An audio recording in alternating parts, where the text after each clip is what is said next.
Hello, we are SFTY, Safety for Total Youngsters, a group dedicated to the safety of chemical engineers. This is a training video for Lab B. What is Lab B? In this video, you will learn how to safely operate the double pipe heat exchanger found in ENC 3002 for the course ECH 4241L. As an insultingly basic refresher, a heat exchanger is a device that allows the exchange of heat between two or more flowing fluids. There are many different types of heat exchangers. The types are based on attributes such as direction of flow, configuration of the pipe, and the language you speak. Haha. Why do heat exchangers matter? Well, they are used in processes. The MSc uses an industrial-sized AC unit, which is just a glorified set of heat exchangers. In the paper processing industry, they are used to remove water from the caustic black liquor solution to increase solids for later firing and energy production. Heat exchangers are also used in the distillation columns found in the spirit-producing plants. The objectives.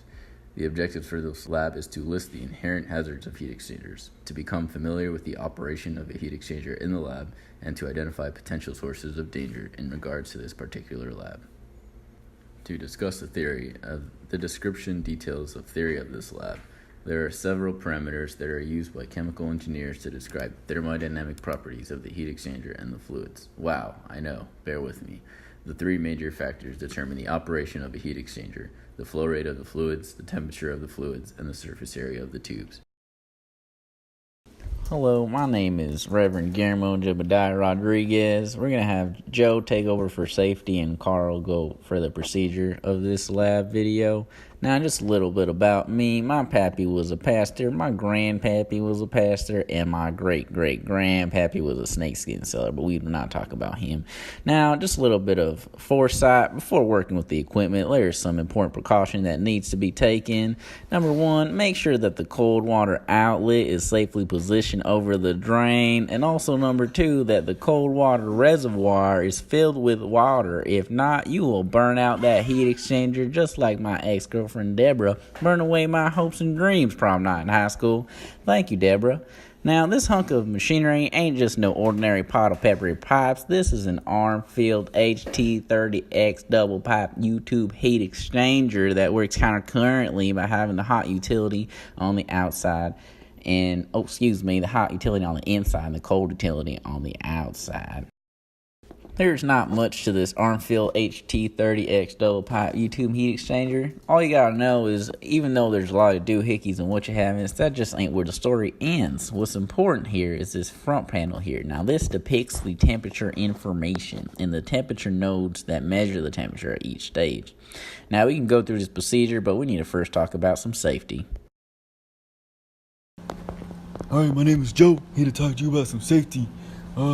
When working around heat exchangers in general, there are a few safety points that must be mentioned. The tubing of the heat exchanger could suddenly spring a leak. Now, if that tube contains hot water, the hot water can land on the experimenter or the flow. Now, either case can elicit an environment of potential harm. In the case of physical contact, the hot water can cause ouchies to the skin and eyes. If water drips, you can slip and fall from wood spilling on the floor. Now, there's also electrical shock from the combination of wet flow and outlet surge.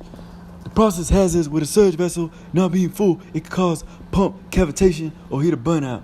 Now, some equipment pieces that should be worn are safety goggles. They fashionable too. Pants and closed-toed shoes help also, and neighbors won't say nothing when you walk outside. They also provide an extra layer between you and potential stray leaks that could propagate and possibly violently spray.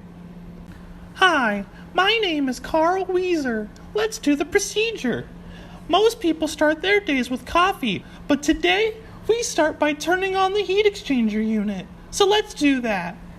Then, with your now protected eyes, locate the front control panel. We will be setting 3 parameters here. First, set the hot liquid flow temperature to 70 degrees Celsius. This is key for establishing a temperature gradient for a heat transfer to occur. Second, set the cold water flow rate using the labeled cold water control valve to 1 liter per minute. Phew, what a doozy. Now, we set the hot water flow rate using the labeled hot water control valve to 3 liters per minute. And now we wait. Why? We must utilize our patience to allow our system to come to steady state. This condition ensures that temperatures throughout the heat exchanger are no longer changing with time.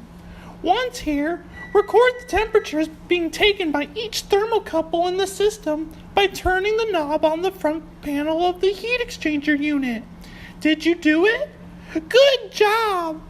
Now, relocate the cold water control valve and raise the cold water flow rate to 2 liters per minute.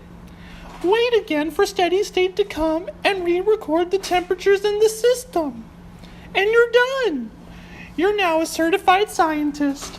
I'm confident you can complete this lab with no worries.